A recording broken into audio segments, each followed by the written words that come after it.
Right. நம்ம இப்போ match ஸ்டேட்மெண்ட்ஸை பற்றி பார்க்குறோம். It's more like a pattern matching. இந்த ரஸ்ட் லாங்குவேஜில் ஸ்விட்ச் கேசஸ் கிடையாது. நம்ம மற்ற ஹை லெவல் லாங்குவேஜஸில் பார்த்தீங்கன்னா மல்டிபிள் சாய்ஸஸ் இருக்கும். ஸ்விட்ச் கேசஸ்க்கு பதிலாக பேட்டர்ன் மேட்சிங்கை பற்றி பார்க்கலாம். யூஸ்வலாக ஒரு பர்டிகுலர் பேட்டர்னை நீங்கள் எப்படி மேட்ச் பண்ணுவீங்க? அந்த வார்த்தை இருக்கா, இல்லை அந்த வேல்யூ இருக்கா, இல்லை அந்த வேல்யூ இந்த ரேஞ்சுக்குள்ளே இருக்கா, அந்த பேட்டர்ன் வச்சு தான் நீங்கள் மேட்ச் பண்ணுவீங்க. ஸோ அதுதான் பேசிக் லாஜிக் பேட்டர்ன் மேட்சிங் பற்றி. நான் போன வீடியோவிலே சொல்லியிருப்பேன், இது ஒரு சிம்பிளான வீடியோவாக தான் இருக்கும். ஸோ பார்க்கலாம். ஆஸ் யூஷுவல் நான் ஒரு நம்பர்லேருந்தே ஆரம்பிக்கிறேன். ஒரு U8 இருக்கட்டும். ஸோ தட் இது சின்ன நம்பராக இருக்கும். ஒரு மேட்ச் ஸ்டேட்மெண்ட்டை நீங்கள் எப்படி வரைவீங்கன்னா, ஐ மீன் நாட் வரைவீங்க, எழுதுவீங்கன்னா மேட்ச் போட்டு ஃபாலோட் பை த வேரியபிள். அதுக்கப்புறம் நீங்கள் உள்ளே இருக்கிற அந்த கேசஸ் எழுதுவீங்க. அந்த கேசஸ் வந்து it has to be exhaustive. எக்ஸாஸ்டிவ்னா ஆல் பாசிபிள் ஆப்ஷன்ஸ் இருக்கணும். இப்போது ஒரு நம்பர்னா அந்த நம்பரில் நீங்கள் என்னென்ன நம்பர்ஸ்லாம் வேணுமோ அந்த நம்பர்ஸ் எல்லாமே அந்த ஆப்ஷன்ஸ்குள்ளே இருக்கணும். இப்போது பார்த்தீங்கன்னா 1 அப்படின்னு நீங்கள் எழுதி இங்கே வந்து நீங்கள் என்ன வேணுமோ எழுதிக்கலாம். It can be a scope. இங்கே மல்டிபிள் இன்ஸ்ட்ரக்ஷன்ஸும் எழுதலாம், ஒரு மல்டிபிள் ஸ்டேட்மெண்ட்ஸ் எழுதலாம். ஒரு சிங்கிள் ஸ்டேட்மெண்ட் வேணும்னா வித்தவுட் த கர்லி பிரேசஸ் இங்கே எழுதலாம்.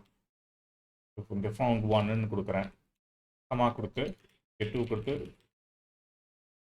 ஃபவுண்ட் 2 அப்படின்னு கொடுக்குறேன். ஆனால் இப்போ பிரச்சனை என்னன்னா, நம்மளால் வந்து ரெண்டு பேட்டர்னோட நிறுத்த முடியாது. இப்போ அதுவே உங்களுக்கு எரர் சொல்லுது பாருங்க. நான் எக்ஸாஸ்டிவ் பேட்டர்ன்ஸ் 0 கவர் பண்ணலைங்குது, 3 கவர் பண்ணலைங்குது, all the way up to the maximum possible amount of U8 which is nothing but 255. நான் ஆல்ரெடி சொல்லியிருக்கிறேன், 8 பிட்ஸ்னா இட் ரேஞ்சஸ் ஃப்ரம் 0 to 255 அப்படின்னு. ஸோ கீழே என்ன எழுதியிருக்குதுன்னு பாருங்க. Ensure that all possible cases are being handled by adding a match arm with a wild card pattern. அப்படி என்னடா அந்த வைல்ட் கார்ட் பேட்டர்ன் அப்படின்னா ரொம்ப சிம்பிள். நம்ம ஸ்விட்ச் கேசஸில் டிஃபால்ட் இருக்குதுல்ல, அது தாங்க வைல்ட் கார்ட் பேட்டர்ன். இப்போ நீங்கள் அண்டர்ஸ்கோர் போட்டு ஆரோ எழுதியிருந்தீங்கன்னா அங்கே தான் உங்களோட வைல்ட் கார்ட் பேட்டர்ன் மேட்ச் ஆகும். பேசிக்கலி நீங்கள் என்ன சொல்கிறீங்கன்னா, என்னோட நம்பர் நான் ஃபஸ்ட்டு இந்த 2 கேசஸோட மேட்ச் பண்ண ட்ரை பண்ணுறேன், அப்படி இல்லைன்னா இதோட மேட்ச் ஆகுது அப்படின்னு சொல்கிறீங்க, அவ்வளோதான்.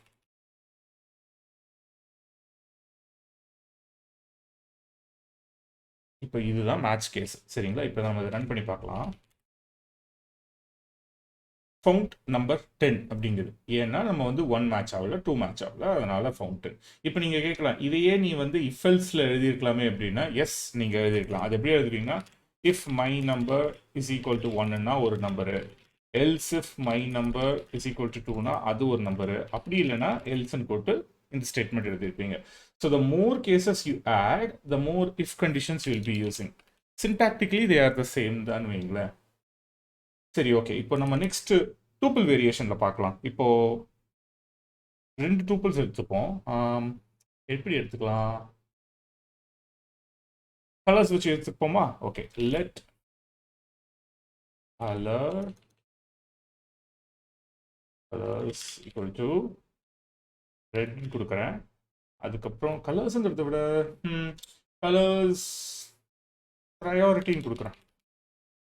கலர்ஸ் ப்ரையாரிட்டி அப்படிங்கிறது ரெட்டுக்கு வந்து நான் ஒரு 10 கொடுக்குறேன். ஏன் ப்ரையாரிட்டின்னு சொல்கிறேன்னா, நீங்கள் ஃபிசிக்ஸ் படிச்சிருந்தீங்களா, இல்லை அந்த சயின்ஸில் படிச்சிருப்பீங்க.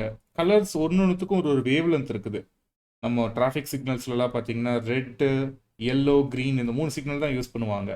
ஏன் ஸ்டாப்புக்கு ரெட் யூஸ் பண்ணுறாங்கன்னா, அது ரொம்ப தூரத்துலேருந்து பார்த்தாலும் அந்த கலர் தெரியும்னு. பிகாஸ் ரெட்டுக்கு வேவ் லென்த் அதிகம். ஸோ ரொம்ப தூரத்துலேருந்து பார்த்தாலும் நம்மளால் அந்த கலரை பார்க்க முடியும். அதனால தான் ஸ்டாப்புக்கு ரெட்டு கொடுக்குறாங்க. So I just wanted to tell you that.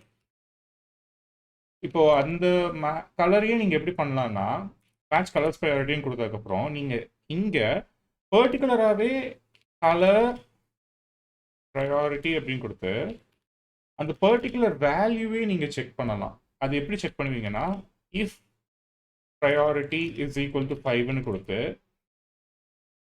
அந்த ஆரோ யூஸ் பண்ணீங்கன்னா உங்களால் வந்து அந்த பர்டிகுலர் கேஸ் இங்கே செக் பண்ண முடியும். இதுக்கு பேர் என்னம்பாங்கன்னா மேட்ச் கண்டிஷன் அப்படின்னு. இப்போ மேட்ச் ஒரு ஆர்ம் நீங்கள் யூஸ் பண்ணுறீங்க, பை த வே இதுக்கு பேர் ஆர்மும்பாங்க, மேட்ச் ஆர்மும்பாங்க. பாசிபிள் ஆப்ஷன்ஸ் இருக்குது மேட்ச் ஆம் அப்படின்னு சொல்லுவாங்க. ஸோ இங்கே ஒரு மேட்ச் ஆமை எடுத்து அந்த ஆமை பேஸ் பண்ணி ஒரு கண்டிஷன் எழுதுறத மேட்ச் ஆம் கண்டிஷன் அப்படின்னு சொல்லுவாங்க. ஸோ அதுக்கேற்ற மாதிரி இங்கே வந்து நீங்கள் எழுதலாம். இப்போ print line I have priority of 5 அப்படின்னு. அப்படி இல்லை எனக்கு எந்த கலருமே நான் தேவையில்லை, நான் கலரை வச்சே நான் யூஸ் பண்ணல, எனக்கு ப்ரையாரிட்டி மட்டும்தான் முக்கியம் அப்படின்னா you can use and underscore here as well. உங்களுக்கு நான் முன்னாடியே சொல்லியிருக்கிறேன், ஒரு வேரியபிள் நீங்கள் யூஸ் பண்ணலைன்னா you can use and underscore அப்படின்னு. அதே லாஜிக் தான் இங்கே ஒர்க் ஆகும். இப்போ வெறும் கலர் மட்டும் யூஸ் பண்ணி எனக்கு ப்ரையாரிட்டி எனக்கு தேவையில்லை அப்படின்னா நீங்கள் கலரை வச்சு கூட செக் பண்ணலாம். If colour is equal to ரெட்னா ஃபவுண்ட் ரெட் அப்படின்னு. இப்போ எதுக்கு இதெல்லாம் உங்களுக்கு யூஸ் ஆகும்னா, நீங்கள் ஒரு கம்பைலர் எழுதுறீங்க இல்லைன்னா ஒரு interpreter எழுதுறீங்கன்னா you'll be basically parsing the syntax of that language. அந்த சின்டாக்ஸோட என்ன கிராமர் இருக்குதோ அந்த கிராமரை நீங்கள் மேட்ச் பண்ணி அது என்ன வேலை செய்யணுங்கிறத இந்த எக்ஸிக்யூஷன் இதுக்குள்ளே தான் நீங்கள் எழுதுவீங்க. It might sound simple or easy right now. நம்ம ஒரு ப்ரோக்ராமிங் லாங்குவேஜ் எழுதுறப்போ இந்த pattern matching will be super useful. அது எழுதுறப்போ பார்த்துப்போமே. ஜஸ்ட் நோ த சின்டாக்ஸ் சொன்னோம். சரி, இப்போ ஆஸ் யூஷுவல் அது கம்ப்ளைண்ட் பண்ணுது நான் exhaustive patterns is not covered அப்படின்னு. அப்போ சிம்பிளாக நம்ம என்ன பண்ணிடலாம்னா ஜஸ்ட் ஒரு வைல்ட் கார்டு மட்டும் கொடுத்து இங்கே பிரிண்ட் லைன் எழுதி ஃபவுண்ட் அப்படின்னு கொடுத்து ஃபவுண்ட் கலர் அண்ட் ப்ரையாரிட்டி அப்படின்னு கொடுத்து கலர் ப்ரையாரிட்டி .0 ஞாபகம் இருக்குங்களா? டூப்பிளோட ஃபர்ஸ்ட் வேல்யூவை ஆக்சஸ் பண்ணணும்னா .0, டூப்பிளோட செகண்ட் வேல்யூ ஆக்சஸ் பண்ணணும்னா .1. ஸோ அப்படி கொடுத்து நீங்கள் இதை முடிச்சுக்கலாம்.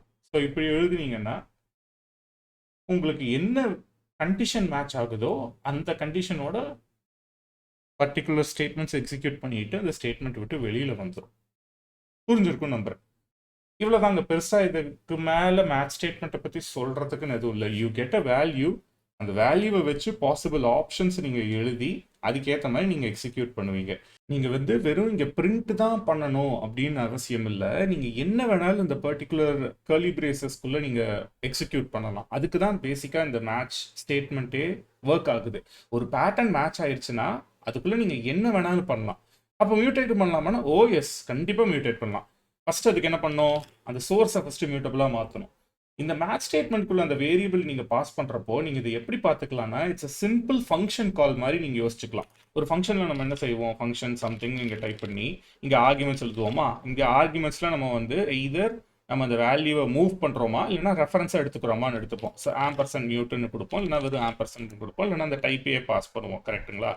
அந்த ஃபங்க்ஷனை கால் பண்ணுவோன்னா என்ன பண்ணுவோம், அந்த வேல்யூவை நம்ம அந்த ஃபங்க்ஷனோட அனுப்பிச்சி விடுவோம். அந்த ஃபங்க்ஷனுக்கு ரெஃபரன்ஸ் வேணும்னா ஆம்பர்சன்ட் மியூட்டு, இல்லைனா வெறும் ஆம்பர்சன்ட், இல்லைனா அந்த மொத்த வேரியபிளும் அனுப்பிச்சிடுவோம். லிட்ரலி அதே லாஜிக் தான். இது ஒரு ஃபங்க்ஷன் காலாக யோசிச்சுக்கோங்க. ஸோ நான் என்ன பண்ணணும், இப்போ ஆம்பர்சன்ட் மியூட்டுன்னு மாற்றணுங்களா, மாற்றினேன்னா நமக்கு இங்கே இந்த வேல்யூவை நம்மளால் சேஞ்ச் பண்ண முடியும்.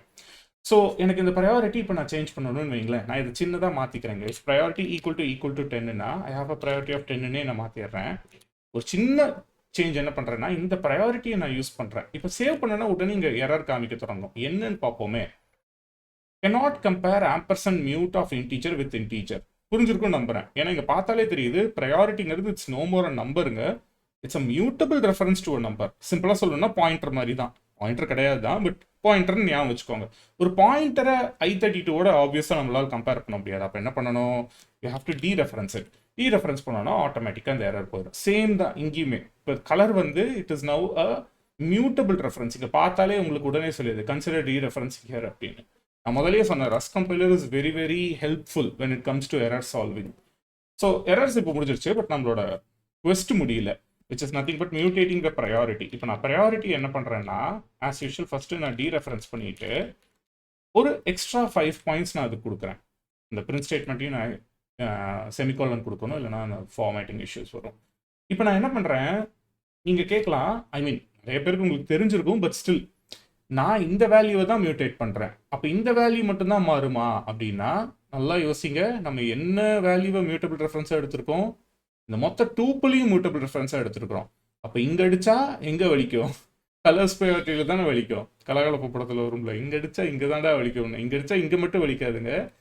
நம்மளுக்கு முன்னாடி யார் இருந்தாங்களோ அவங்களும் சேர்ந்து மியூட்டேட் ஆவாங்க. ஒரு சின்ன சாம்பிள் பார்ப்போமே. இப்போ நான் பிரிண்ட் லைன் போட்டு நியூ கலர் ப்ரையாரிட்டி அப்படின்னு கொடுத்து இங்கே கலர்ஸ் ப்ரையாரிட்டி டாட் ஒன்னு கொடுக்குறேன். ஞாபகம் இருக்குன்னு நினைக்கிறேன். கலர்ஸ் ப்ரையாரிட்டி டாட் ஒன்னுன்னா இந்த வேல்யூ, சரிங்களா? இப்போ டெக்னிக்கலி 15 வந்திருக்கும். செக் பண்ணி பார்ப்போமா? இங்கே பார்த்தாலே உங்களுக்கு தெரியும், நியூ கலர் ப்ரையாரிட்டி 15ன்னு காட்டுது. உங்களுக்கு புரிஞ்சிருக்கும்னு நம்புகிறேன். ஈவன் தோ இந்த ப்ரையாரிட்டியை நான் வந்து இங்கே மியூட்டேட் பண்ணாலும் ஐ ஆம் mutating directly over the data structure. இந்த டேட்டா ஸ்ட்ரக்சரில் தான் நான் மியூட்டேட் பண்ணுறேன். ப்ரையாரிட்டி இஸ் இன்டீட் கெட்டிங் காப்பிடுங்க, ஆனால் அந்த பாயிண்டரோட வேல்யூ தான் காப்பி ஆகுது. இங்கே இருக்கிற வேல்யூ ஸ்டாக் ஃப்ரேமில் ஒரு பர்டிகுலர் இடத்துல இருக்குது, அதனோட ரெஃபரன்ஸை எடுக்கிறோம், அந்த ரெஃபரன்ஸை தான் காப்பி பண்ணுறோம். ப்ரையாரிட்டியை வந்து copying just reference of it. புரிஞ்சிருக்கும்னு நம்புகிறேன். இப்படி தான் நீங்கள் மியூட்டேட் பண்ணுவீங்க, சரிங்களா? இப்போ if colour is equal to ரெட்னா ஃபவுண்ட் ரெட்னு கொடுத்து நீங்கள் இங்கே கூட மாற்றிருக்கலாம். இப்போ கலர் ஈக்குவல் டு ப்ளூன்னு கூட நீங்கள் மாற்றலாம், ஒரு தப்பும் இல்லை. அதுக்கு தான் இந்த பேட்டர்ன் மேட்சிங்கே இருக்குதுன்னு வைங்களேன். உங்களுக்கு புரிஞ்சிருக்கும் நம்புகிறேன். Pattern matching is a very very powerful டூலுங்க. நீங்கள் ஒரு functional programming language like Haskell, F sharp, ஓகேமல்லேருந்து வரீங்கன்னா அவங்க பேசிக்காகவே இதை வச்சு தான் ஹோல் பேரடைமே வச்சுருக்கிறாங்க. அதனால தான் இட்ஸ் வெரி வெரி எஃபெக்டிவ்னு சொல்லுவாங்க. Meta languages is very effective when it comes to pattern matching. Rust வந்து அதுலேருந்து உருவானதுனால அவங்களும் இந்த பேட்டர்ன் மேட்சிங் வச்சுருக்காங்க. But at the end of the day I would say it's more like a very very sophisticated if condition checking. புரிஞ்சிருக்கும் நம்புகிறேன். இதோட அந்த வீடியோ நான் முடிச்சுக்கிறேன். அடுத்த வீடியோவில் நம்ம டீட்டெயில்டாக ஸ்ட்ரக்சர்ஸை பற்றி பார்க்கலாம். அந்த ஸ்ட்ரக்சர்ஸ்க்கு சுற்றி இருக்கிற மற்ற விஷயங்களையும் சேர்த்து பார்க்கலாம். ஒரு சின்ன ஸ்னிப்பெட் மாதிரி சொல்லணும்னா, structures R nothing but grouping multiple data types into a single defined type. இப்போ டூப்பிள் நீங்கள் எப்படி பண்ணுறீங்க, குரூப் பண்ணுறீங்கல்ல, அதே குரூப்பிங் தான் நீங்கள் ஸ்ட்ரக்சரில் பண்ணுவீங்க. மேலும் படிப்போம், ஃபுல்லாக அதை பற்றி தெளிவாக படிப்போம். ரைட், இதோட முடிச்சுக்கிறேன். நன்றிகள் பல. டூடல்ஸ்.